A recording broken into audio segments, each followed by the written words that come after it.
Hey guys, today we're taking a look at two of the paddles from Ace Pickleball, the Club and the Diamond. Both paddles are elongated at 16.5 by 7.5, but the Club is thermoformed and has a 5.3-inch handle with a 16mm polypropylene core. The Diamond, on the other hand, has a slightly longer 5.5-inch handle with a 10mm aramid core, and it is not thermoformed. Let's start by taking a look at the Club, which will be more familiar to people since the dimensions are very similar to many other Gen 2 elongated paddles on the market, like the Legacy Pro and the Vatic Pro V7. I was able to test two of them out in the Graffiti, and the swing weight for both was around 118, while the twist weight was around 6.25. For those of you unfamiliar with these metrics, swing weight is a measure of the paddle's maneuverability, while twist weight is a measure of the paddle's stability and its resistance to twisting on off-center shots. A lower number means more maneuverability for swing weight and less stability for twist weight, while a higher number means the opposite for both. The swing weight is on the lower end I've tested for an elongated Gen 2. I've usually gotten numbers above 120 for this type of paddle, so the Club being in that 118 area means it's more maneuverable than most elongated paddles. The twist weight is a little under average for an elongated paddle as well, but that's to be expected since there are trade-offs with elongated paddles having low swing weights. Now, these numbers are pretty similar to another popular paddle, the Yola Perseus. The difference is that the Ace Club does have a shorter handle than the Perseus by 0.2 inches, so while you do get a bit less space for your hands, the increase in paddle surface area does give you a bit more stability and thus a bit of a higher twist weight compared to the Perseus. In terms of how it plays, it's a solid elongated paddle with good spin, and it's what you expect from a thermoform paddle with its dimensions. It's not as powerful or stable as other elongated paddles, but it's more maneuverable, especially when compared to something like the Carbon 1X. I basically would describe the Club as a shorter handle Yola Perseus. Overall, the Ace Club is a good paddle that leans a bit more towards the maneuverable end.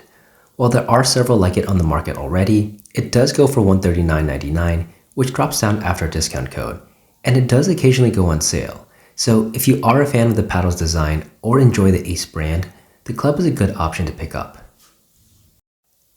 Now the other Ace paddle I have here, the Diamond, is a lot more unique.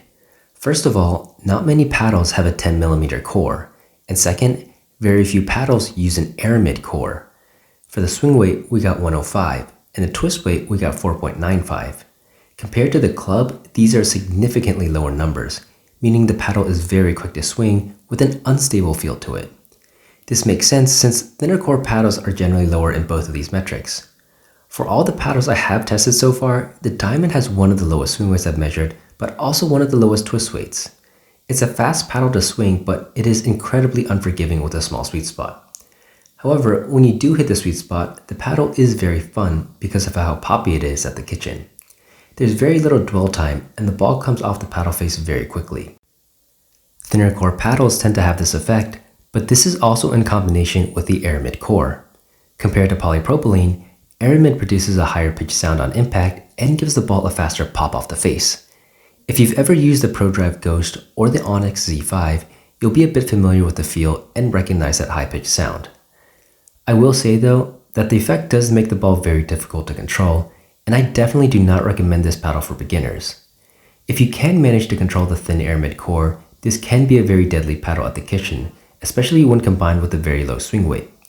But like I mentioned, this is an unforgiving paddle with a small sweet spot, as there isn't edge foam in the perimeter like there is in the Club. So this is a paddle that I definitely recommend adding lead tape to, as trying to play this paddle stock is very difficult. Though, even with lead tape, I think this is still more of an advanced paddle to use. It's a bit lacking in power, especially when compared to the current Gen 2 thermoform paddles on the market, and its greatest strength is in its crazy pop at the kitchen line if you're able to dial in the small sweet spot effectively. It's a fun paddle for sure, though it is a bit pricey at $219, but it is something that is much more unique than what you normally see on the market. Anyways, if you do want to pick up any of these Ace paddles, I've added links in the video description below.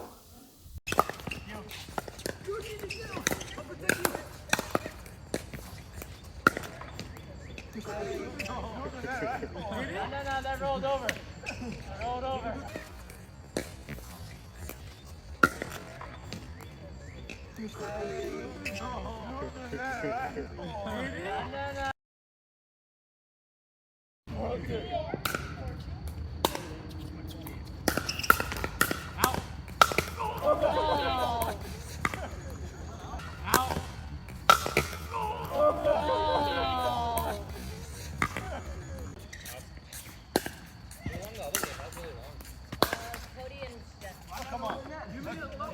What the hell, bro? You ruined it.